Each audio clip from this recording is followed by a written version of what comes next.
오늘 아침에 그냥 비가 오니까 너무 반갑고 좋고 너무 행복하고 저 빗소리가 왜 이렇게 좋은지 너무 감사한 일입니다. 그런데 사실은 지난 한 주간 저는 개인적으로 지난 한 주간 굉장히 막 답답하고 속도 막 울렁이고 답답하고 화도 나고 그냥 속에서 화도 치밀어 오르고 막 그런 한 주간을 보냈어요. 3.1절에 그 대한민국의 역사를 부정하는 듯한 그 대통령의 발언과 그 발언에 실망도 하고 화도 나고요. 또 어떤 목사는 또 3.1절에 일장기를 걸어가지고 세상에 다른 날 걸어도 되는데 왜 하필이면 3.1절 거냐고요. 3.1절에 일장기를 걸고 대일본 제국 때문에 우리가 이렇게 살았다 이런 말을 하기도 하고요. 또 전 세계가 보는 이 넷플릭스라는 그 영화 채널에 대한민국의 그 기독교 이단의 적나라한 범죄를 다큐멘터리로 만들어서 지금 전 세계 1위를 하고 있잖아요. 대한민국에 가면 저런 일이 있나 보다 하고 오해할 것 같아요. 그 전에 또 지금 또 제 2탄이 나왔는데 그 더 글로리라고 학폭의 문제를 다루는 영화였는데 거기 또 교회가 나와요.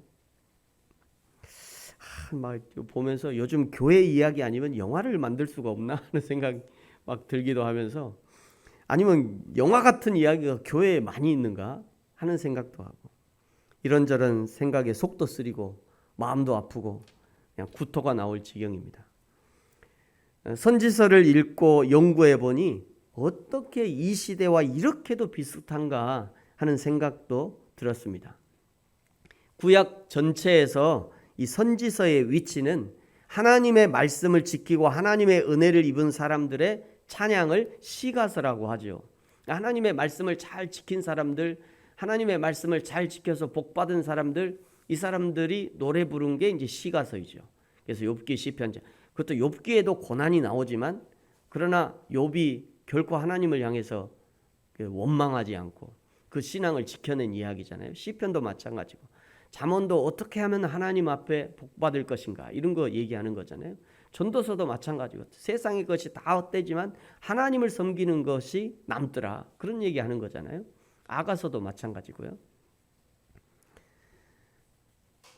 하나님의 말씀을 듣지 않아서 반대로 하나님의 말씀을 듣지 않아서 하나님이 선지자들을 통해서 경고하시고 징계하시는 내용이 선지서예요. 그래서 빨간 경고 퇴장 빨간색이잖아요.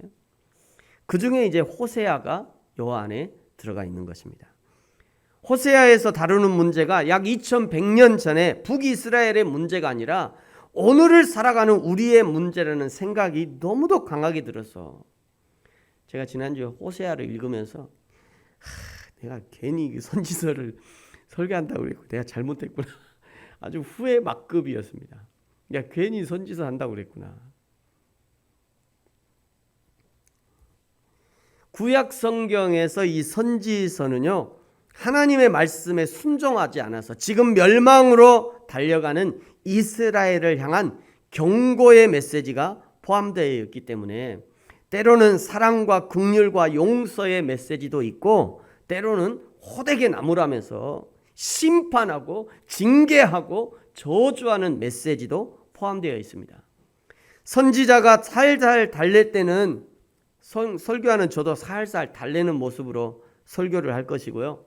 선지자가 그냥 호되게 나무라면서 메시지를 선포할 때는 설교하는 저 역시 선지자의 마음으로 아주 강하게 설교하도록 하겠습니다. 이러다가 교회에 아무도 안 남을 것 같은 불안함이 있기도 합니다만 목사님이 저렇게 생각한다고 그냥 다 가면 어떡하지? 라고 하는 그런 불안함이 있기도 해요. 다 떠나도 그래도 한 사람이라도 하나님 앞에 돌이킨다면 그것이 살 길인 줄 알고 가능하면 선지자의 톤과 선지자의 감정으로 설교를 해야겠다. 지금 각오하고 있습니다. 오늘부터 선지서의 설교를 듣는 여러분에게도 제가 부탁드립니다. 선지서의 설교를 듣다가 중간에 일어나면 오해하기 딱 좋습니다. 설교하는 중간에 일어나서 자리를 박차고 나가시면 오해하기 딱 좋아요. 때로 성경이 직설적으로 지적할 때 기분 상하고 화가 나서 아무리 성경이 그렇게 얘기한다고 해도 목사도 이렇게 하면 어떡하냐고 이러시면 안 돼요. 여러분 끝까지 잘 참고 인내함으로 들어보시기 바랍니다. 하나님의 말씀이 우리의 심령을 찢을 때 찢으신 그 자리에서 잠잠히 머물러 있으십시오. 그러면 하나님의 말씀은 수술대의 칼이 되어서 우리의 환부를 도려내고 우리를 낫게 하시는 은혜가 있을 것입니다. 마태복음 24장의 말씀으로 여러분에게 권면합니다. 여러분 우리 같이 한번 마태복음 24장 같이 한번 읽겠습니다. 시작. 그때 많은 사람이 실족하게 되어 서로 잡아주고 서로 미워하겠으며 거짓 선지자가 많이 일어나 많은 사람을 미혹하겠으며 불법이 성함으로 많은 사람의 사랑이 식어지리라. 그러나 끝까지 견디는 자는 구원을 얻으리라. 아멘. 끝까지 견뎌냄으로 하나님의 구원의 은혜를 누리시기를 예수님의 이름으로 축복합니다. 오늘부터 이제 보는 이 선지자 호세아가 어떤 사람이었는가는 그리 많이 알려져 있지 않습니다. 호세아는 부엘이라고 하는 아버지의 아들이었다고 오늘 1장 1절에 보면 부엘이의 아들 호세아 이렇게 나오고요. 또 7장 4절을 근거로 호세아 선지자가 빵을 굽는 사람이었다라는 주장도 있습니다. 빵을 만드는 것이 호세아의 직업이었다라는 주장도 있어요. 근데 생각해 보면 그 나라가 빵이 주식이기 때문에 모든 사람들이 다 빵을 만들어요. 그러니까 저거는 좀 신빙성이 떨어지죠. 그러니까 가장 이제 일반적으로 받아들여지는 것은 그냥 일반 농부였다. 이것이 이제 호세아의 직업에 대한 주장입니다. 호세아는 예수님이 태어나시기 전 BC 750년부터 724년까지 활동한 것으로 알려져 있고요. 약 25년 정도 선지자로 활동했습니다. 그가 활동하던 시기는 북이스라엘의 여로보암의 시대였다라고 오늘 1절이 알려주시죠. 북이스라엘 여로보암에 대해서는 열왕기하 14장 23절부터 29절까지 아주 짧게 이 여로보암에 대해서 나오는데요. 23절에 보세요. 유다의 왕 요아스의 아들 열왕기하입니다. 열왕기하 14장 23절이에요. 유다의 왕 요아스의 아들 아마시아 제15년에 이스라엘 왕 요아스의 아들 여로보암이 사마리아에서 왕이 되어 41년간을 다스렸으며 여호와 보시기에 악을 행하여 이스라엘에게 범죄하게 한 느밧의 아들 여로보암의 모든 죄에서 떠나지 아니하였다. 여기 23절에도 여로보암이 나오고요. 24절에도 느밧의 아들 여로보암, 위에는 요아스의 아들, 밑에는 느밧의 아들 이렇게 나오죠. 여기 24절에 느밧의 아들 여로보암이 북이스라엘의 첫 번째 왕이면서 우상 숭배의 원조와 같은 그런 왕이었습니다. 그리고 요아스의 아들 여로보암이 나오죠. 요아스의 아들 여로보암이 일반적으로는 여로보암 2세 이렇게 얘기하면서 호세아 시대의 왕이었다. 이렇게 아시면 되겠습니다. 북이스라엘의 왕 여로보암에 대한 여로보암 2세에 대한 하나님의 평가는 여호와 보시기에 악을 행했던 악한 왕이었습니다. 그런데 그런 왕이 41년간을 다스리게 돼요. 얼마나 힘들었겠어요, 백성들이.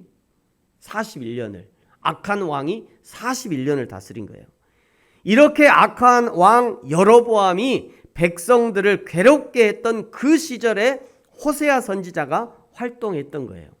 이스라엘이 출애굽을 한 것이 1446년 BC 1446년에 출애굽을 했고요.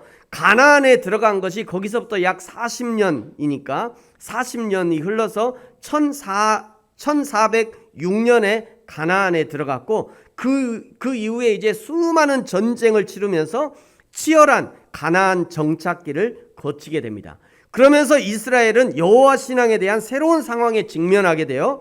애굽에 있을 때는요, 여호와 신앙은 먹고 사는 문제와는 별 상관이 없었어요. 왜냐하면 자신들은 포로에 불과했잖아요.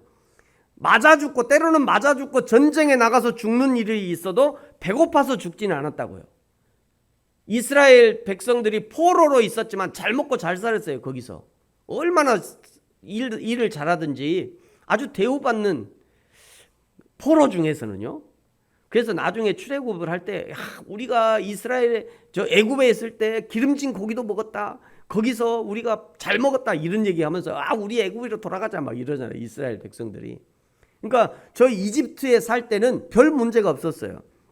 그런데 출애굽을 해보니까 가나안에 들어가 봤더니 먹고 살기 위해서는요 절대적으로 필요했던 게 뭐냐면 비라는 존재였어요.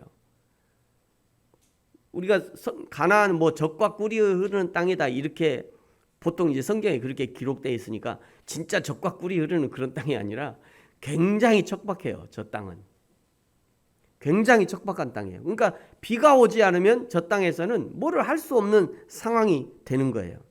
그런데 가나안에는요 이미 하늘의 비를 주관하는 삶과 죽음을 주관하는 바알이라는 신이 이미 있었고 이 가나안 사람들이 바알을 믿고 있었던 거죠. 바알이라는 신은 계절의 순환과 일치했습니다. 바알이 죽어서 지하세계로 내려가 있는 동안에는 식물이 시들어서 죽고요. 바알이 다시 부활해서 지상으로 올라오면 식물이 살아난다는 것입니다. 세상 돌아가는 이치와 바알의 신앙이 일치했던 거예요. 여러분 지금도 마찬가지 아닙니까? 여호와 하나님을 믿는 신앙은 세상의 이치와 맞아떨어지지 않는 것 같아요. 오히려 다산과 풍요와 번영을 주는 신이 세상과 잘 맞아떨어지는 것 같아요. 출애굽을 해서 광야를 걸을 때는요 불기둥의 하나님, 구름기둥의 하나님이 생사를 주관하는 역할을 했지만 이제 포로에서 자유자가 된 이스라엘, 이제 스스로 농사를 지어서 자신의 곡식을 해결해야 하는 이스라엘은 새로운 여호와 신앙에 대한 해석이 필요하게 된 것입니다. 여호와는 광야에서 길을 인도해 주시는 하나님이시고 비를 내리시는 신은 가나안 사람들이 섬기는 바알이 아닐까 이런 생각을 하게 된 거예요. 여기 가나안 사람들이 부르는 그 바알이라고 하는 신이 우리가 애굽에서 불렀던 그 여호와 하나님과 그 같은 하나님 아닐까? 이름만 다르고 같은 하나님 아닐까? 라고 생각한 거예요. 이제 이스라엘 사람들에게는 여호와인가 바알인가에 대한 양자택일의 상황에 놓이게 된 것입니다. 그때부터 지금까지도 여호와 신앙은 늘 양자택일로 우리를 몰아갑니다. 예배가 우선인가? 아니면 나의 삶이 우선인가? 하나님의 것이 우선인가? 나의 것이 우선인가? 하나님의 영역이 우선인가? 아니면 나의 삶의 영역이 우선인가? 늘 우리를 양자택일로 몰아가요. 사랑하는 성도 여러분, 오늘부터 시작되는 이 호세아의 말씀을 통해서 내 삶의 우선순위, 하나님 중심의 우선순위를 회복하시기를 예수님의 이름으로 축복합니다. 호세아의 중심 주제의 말씀이 호세아 6장 6절의 말씀이에요. 여러분 같이 한번 찾아보겠습니다. 여러분 성경이 있으시면 여러분 성경을 한번 찾아보시고요. 스마트폰 있으면 스마트폰 찾아도 괜찮습니다. 또 여러분 앞에 성경이 있으면 여러분 성경 한번 찾아보세요. 앞에도 나옵니다. 우리 호세아 6장 6절이 호세아서의 전체의 주제와 같은 부분이에요. 우리 호세아 6장 6절 같이 한번 읽겠습니다. 시작. 나는 인애를 원하고 제사를 원하지 아니하며 번제보다 하나님 아는 것을 원하노라. 아멘. 나는 인애를 원하고 제사를 원하지 아니하며 번제보다 하나님 아는 것을 원한다. 이게 호세아의 중심 주제예요. 여러분 여기 제사와 번제, 지금 말로 하면 예배이죠. 제사와 번제, 지금 말로 하면 예배인 거예요. 만약 제사의 행위에 집중하고 드려지는 예물에 번제에 집중한다면 그것은 가나안의 다른 우상과 별반 다름이 없는, 그렇게 다르지 않는 그런 예배가 되는 거예요. 이방인들의 예배에는요, 예배에 참여하는 것보다 더 중요한 것이 그 예배에 무엇을 드렸느냐가 더 중요했습니다. 예배에 송아지를 드렸는가, 양을 드렸는가, 예배에 피를 드렸는가, 아니면 직접 피를 흘렸는가. 그래서 열왕기상 18장에 보면요, 갈멜산 꼭대기에서 엘리야와 대결했던 그 바알과 아세라의 선지자들이 나중에 뭐 하냐면요, 자기 몸을 막 상해하면서 피를 철철 흘려요. 그래야 자기의 신들이 응답할 줄 알고 막 피를 흘리죠. 자기 몸에. 그게 다 이유가 있는 겁니다. 여러분, 우리의 예배는 과연 어떤지 잘 돌아봐야 합니다. 여러분, 우리도 혹시 하나님의 응답을 이끌어내기 위해서 큰 소리로 찬양하고 울부짖어 기도하고 자기의 성대를 학대하면서 억지로 눈물을 짜내면서 콧물을 짜내면서 피를 토하는 그런 예배를 하고 있지 않은지 우리의 예배의 모습도 잘 돌아봐야 돼요. 그러나 하나님이 원하시는 것은 뭐라고 하셔요? 인애를 원한대요. 하나님 아는 것을 원한답니다. 요한복음에서도 하나님이 원하시는 예배는 영과 진리의 예배다라고 말씀하시죠. 요한복음 4장 24절 같이 한번 읽겠습니다. 시작. 하나님은 영이시니 예배하는 자가 영과 진리로 예배할지니라. 아멘. 사랑하는 성도 여러분, 여러분 예배에 오실 때 헌금 챙기는 것보다 먼저 여러분의 마음을 챙기십시오. 여러분 예배에 오실 때 머리도 하고 화장도 하고 정갈한 옷도 챙겨 입는 것 당연히 해야 하지만 그것보다 더 먼저 하나님을 예배할 때 내가 예배하는 그 하나님이 누구신가? 내 안에 성령님께서 어떤 예배를 원하시는가? 하나님이 말씀하실 때 어떤 말씀을 하시는지, 하나님의 말씀을 들을 때 나의 몸의 자세, 마음의 자세, 그럼 어떠해야 되는지, 그 말씀을 어떻게 내 삶에 적용할지를 고민하면서 예배하는 것이 하나님이 받으실 만한 예배가 된다는 거예요. 그런 고민은 전혀 없이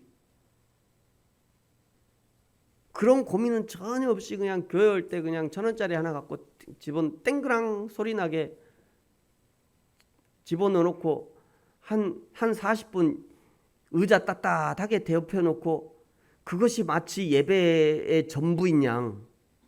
나 오늘 헌금했으니까, 나 오늘 의자 따뜻하게 대표놨으니까 내 할 일 다 했어. 만약에 그런 자세로 예배한다면 우상을 예배하는 거와 별반 다른 것이 없는 거예요. 여러분 하나님 앞에 예배할 때 여러분의 마음의 자세 잘 살피시기 바랍니다. 뿐만 아니라 예배를 통해서 하나님의 인애, 하나님의 사랑이 드러나야 하고 하나님의 사랑이 흘러가야 하며 그것이 곧 여호와 하나님을 아는 것으로 연결이 되어야 합니다. 호세아서는 호세아 선지자와 그리고 음란한 여인 고멜을 통해서 하나님이 이스라엘 백성들을 얼마나 사랑하시는지를 보여주는 말씀이라고 할 수 있습니다. 음란한 여인 고멜은 계속해서 음란을 버리지 못하고 남편을 버리고 뛰쳐나가서 다른 남자에게 들어가서 심지어 누구의 씨인지도 알지 못하는 자녀를 잉태해오는 그런 음란한 여자였어요. 그러나 그 남편 호세아는 끝까지 그 여인을 사랑하는 모습을 보여줍니다. 이런 고멜과 호세아의 모습을 통해서 이스라엘이 어떻게 하나님 앞에 음란한 우상 숭배를 행했었는지를 보여주는 것이죠. 동시에 그럼에도 불구하고 하나님이 이스라엘을 얼마만큼 사랑하셨는지를 보여주는 말씀이라고 할 수 있습니다. 먼저 오늘 2절과 3절을 통해서요, 하나님 앞에 철저하게 순종하는 호세아를 만날 수 있습니다. 여러분 2절을 보십시오. 여호와께서 처음 호세아에게 말씀하실 때 여호와께서 호세아에게 이르시되 너는 가서 음란한 여자를 맞이하여 음란한 자식을 낳으라. 이 나라가 여호와를 떠나 크게 음란함이니라 하시니, 이 2절을 보면 이 말씀, 이 호세아에게 주시는 이 말씀이 호세아 개인에게 하시는 말씀이 아니라 이것이 국가적인 차원의 말씀이라는 것을 알아야 됩니다.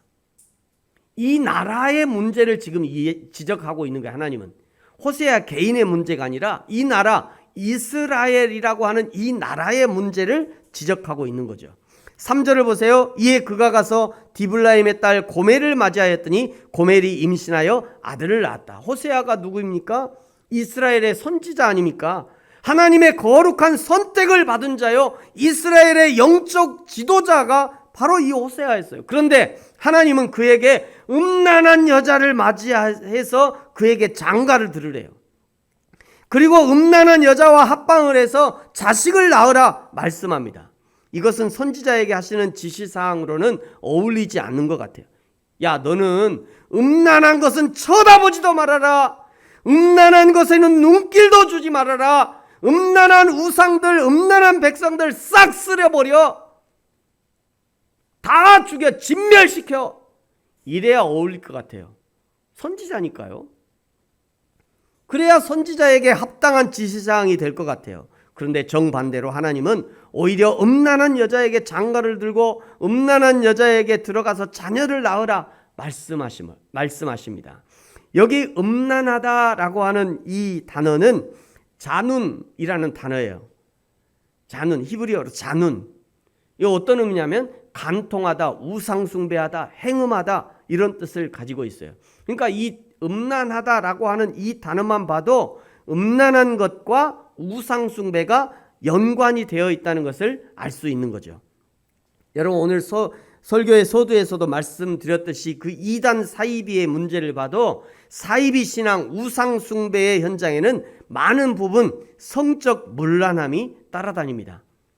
호세아 선지자에게 음란한 여자에게 장가를 들어서 음란한 자녀를 낳으라고 하시는 것보다 더 놀라운 일이 벌어져요.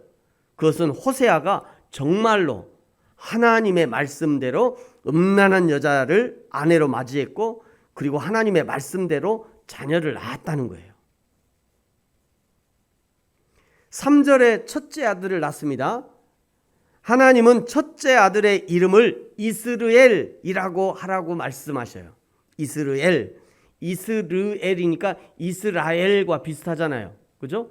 이스르엘인데 아들 이름을 이스르엘이라고 지으라 했는데 가만 보니까 이스라엘과 비슷해요. 이스라엘 사람들이 이런 그 문학적인 그런 그 놀이를 좋아합니다. 문학적인 장치를 좋아해요. 비슷한 단어로 전혀 다른 뜻을 나타내는 거죠. 이스라엘이라고 하는 단어는 하나님의 왕자 이런 뜻이고요. 이스르엘은 하나님이 흩으신다 이런 뜻을 가지고 있어요. 하나님께 순종해서 음란한 여자를 아내로 맞이했고 순종해서 아들까지 낳았는데 그 아들이 무슨 죄라고 그 아들에게 이름을 하나님이 흩으신다 이렇게 지라고 하냐고요. 여러분 지금 선지자 호세아에게 일어나는 일들은 그냥 호세아 개인의 일이 아니라 이스라엘 민족에게 일어나는 일이라는 것을 보여주는 표적이라는 것을 기억해야 합니다. 이제 6절에는요 둘째 딸을 낳습니다. 6절에 둘째 딸. 하나님은 그 이름을 로루하마라고 지으라고 말씀하셔요. 로는 아니다라는 뜻이고요. 루하마는 긍휼 이런 뜻을 가지고 있어요. 그러니까 이 이름은 긍휼이 여김을 받지 못한다 이런 뜻을 가지고 있죠. 아이의 이름으로는 너무나 가혹한 이름 아닙니까? 대한민국의 기독교의 맛을 보신 분들은 대부분 은혜를 하나님의 은혜 해서 하은 막 이렇게 다 짓잖아요. 그래서 너는 다른 거 몰라도 하나님 은혜 받아라 막 하은 막 이렇게 다 귀한 은혜를 다 줘요. 근데 세상에 딸을 낳는데 딸의 이름이 긍휼히 여김을 받지 못한다. 너무 가혹한 거 아니에요? 그러나 호세아 선지자는 하나님이 말씀하신 대로 그 딸의 이름을 로루하마 이렇게 짓습니다. 8절에는요 셋째 아들을 낳아요. 셋째 아들의 이름이 뭐냐면 로암미예요. 로는 아니다, 암미 백성. 이 로암미는 내 백성이 아니다 이런 뜻이에요. 아니 지금 막 태어난 아들이 무슨 죄가 있어서 내 백성이 아니다 라는 이름을 지어야 한다는 말입니까? 그러나 호세아는 하나님이 말씀하신 대로 로암미라는 이름을 붙여줍니다. 하나님이 호세아에게 음란한 여자를 맞이하라 말씀하시자 호세아는 하나님이 말씀하신 대로 음란한 여자를 아내로 맞이했고 그 여자에게 들어가서 자녀를 낳고 그 자녀의 이름도 하나님이 지으라고 말씀하시는 대로 그대로 이름을 짓는 것을 보게 됩니다. 오늘 이 호세아 1장에는요 4번 연속 이런 말씀이 등장해요. 여호와께서 호세아에게 이르시되, 이 명령이 계속 4번 반복됩니다. 그리고 호세아는 단 한 번도 거역하거나 의문을 품거나 하나님의 말씀에 의문을 품지 않고 하나님이 말씀하신 그대로 순종하는 모습을 보여주는 거죠. 이스라엘은 끊임없이 하나님을 거역하고 결국 하나님의 멸망을 향해 달려가지만 그러나 호세아는 하나님 앞에 철저하게 순종하는 사람이었음을 보여주고 있는 것이죠. 하나님이 말씀하실 때 그것이 무엇이든지, 비록 나의 신분과 나의 상황과 나의 생각과 맞지 않다 할지라도 하나님께서 말씀하시는 것은 무조건 순종해야 하는 것이죠. 사랑하는 성도 여러분, 저와 여러분이 하나님 앞에 믿음으로 순종하는 순종의 사람들이 되시기를 예수님의 이름으로 축복합니다.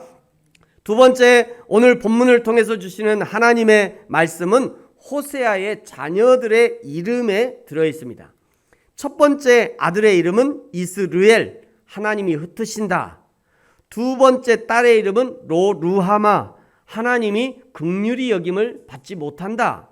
셋째 아들의 이름이 로암미, 내 백성이 아니다.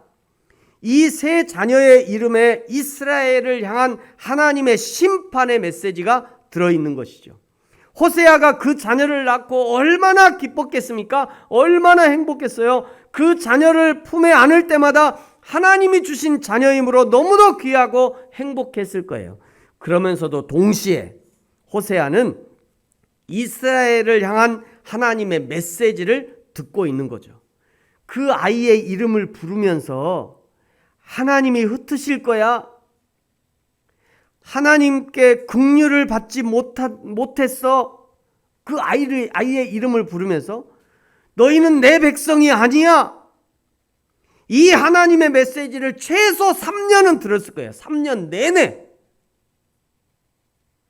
3년 내내 들었겠죠. 설마 어떻게 3년이냐고 그렇게 묻는 분은 안 계시죠? 3명을 낳았으니까요. 3명을 낳았으니까 최소 3년 내내 이 말씀, 이 메시지를 듣는 거예요. 하나님이 흩으실 것이다. 하나님이 긍휼히 여김을 받지 못할 것이다. 너는 내 백성이 아니다. 이 메시지를 3년 내내 들은 거예요. 사랑하는 성도 여러분, 저와 여러분의 이름은 무엇입니까? 김가, 이가, 박가, 조가, 그런 우리의 본명 말고 하나님이 우리에게 새로운 이름을 지어주셨어요. 그것이 뭐냐면 그리스도인이라는 이름입니다. 그리스도인이라는 이름은 그리스도께 속한 사람, 또 그리스도의 사람, 그리스도를 따르는 사람, 십자가를 따르는 사람이라는 의미가 포함되어 있어요. 이 이름은 세상 사람들에게는 환영받지 못하는 이름이라고 성경이 말씀해요. 고린도전서 1장 18절, 여러분 같이 한번 읽을까요? 시작. 십자가의 도가 멸망하는 자들에게는 미련한 것이요 구원을 받는 우리에게는 하나님의 능력이라. 아멘. 멸망하는 자들에게는, 즉 예수님을 믿지 않는 사람들에게 그리스도인이라는 이름은 미련한 이름으로 여겨진다는 거예요. 미련한 이름으로. 지금도 마찬가지잖아요. 교회, 너 주일날 뭐하니? 교회가, 지금도 교회 가니? 주일날 교회 갈 건데 아직도 교회 가는 사람이 있어? 코로나 이후에 그런 사람들 많습니다. 그렇게 말 듣는 사람들이 있을 거예요. 니네는 아직도 예배하니? 그 교회가 아직도 있어? 믿지 않는 사람들에게는 그리스도인이라고 하는 이 이름이 미련한 것으로 여겨지는 거예요. 그러나 예수 그리스도를 믿는 우리에게는 그리스도인이라고 하는 이름은 능력과 영광이 되는 것입니다. 호세아의 자녀의 이름이 이스라엘을 향한 하나님의 심판의 메시지가 되었다면 저와 여러분의 이름, 그리스도인이라고 하는 이름은 세상을 향한 하나님의 심판의 메시지, 그것만이 아니라 하나님의 사랑과 구원으로의 초청의 메시지가 들어있는 거예요. 북이스라엘 여로보암의 시대, 호세아 선지자가 활동하던 그 시대, 이런 비참하고 안타까운 중에도 하나님의 긍휼의 메시지, 하나님의 회복의 메시지가 있다는 것입니다. 오늘 그것을 오늘 1장의 후반절, 아까 우리가 읽었던 그 부분이 하나님의 회복의 메시지가 들어있어요. 10절과 11절 그리고 2장 1절입니다. 여러분 같이 한번 읽겠습니다. 시작.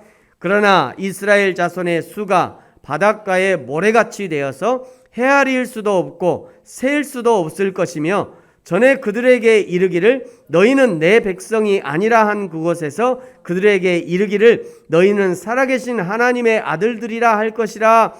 이에 유다 자손과 이스라엘 자손이 함께 모여 한 우두머리를 세우고 그 땅에서부터 올라오리니 이스라엘의 날이 클 것이미로다. 아멘. 그리고 이제 2장 1절인데 2장 1절은 제가 다음 주에 이제 설교하겠습니다만 오늘 2장 1절까지 같이 한번 읽겠습니다. 시작.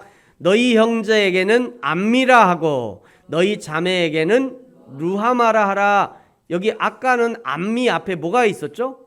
로가 있었잖아요. 아니다 라고 하는 로가 있었는데 루하마도 마찬가지고요. 그게 지금 떨어졌어요. 그죠? 그 앞에 붙은 로가 떨어진 거예요. 요거에 관한 메시지는 이제 다음 주에 준비해서 메시지 하겠습니다. 만약 하나님의 이 약속이 없었다면 어떻게 이렇게 비참한 세상 속에서 살아갈 수 있겠어요? 하나님의 말씀이 아니면 세상 어디에 희망이 있으며 세상 무엇이 우리를 위로해 준단 말입니까? 한 우두머리로 오실 예수 그리스도가 우리의 희망이 되는 것이며 예수 그리스도가 우리의 참 위로가 되는 것입니다. 그래서 하나님이 우리에게 예수 그리스도 복음의 은혜를 주신 것이고요. 우리는 우리에게 오신 이 복음, 예수 그리스도의 이름을 세상에 전달해야 하는 것이죠.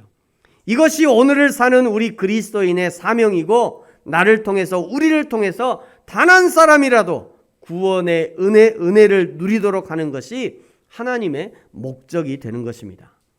이제 오늘부터 시작해서 호세아부터 시작된 이 소선지서의 말씀을 여러분 인내함으로 잘 들으시기 바랍니다.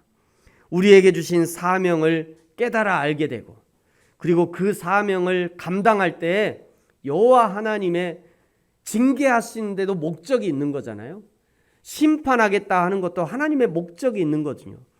그 하나님의 목적을 잘 알아들어야 되는 거예요. 그래야지 그것이 복이 되는 것이죠.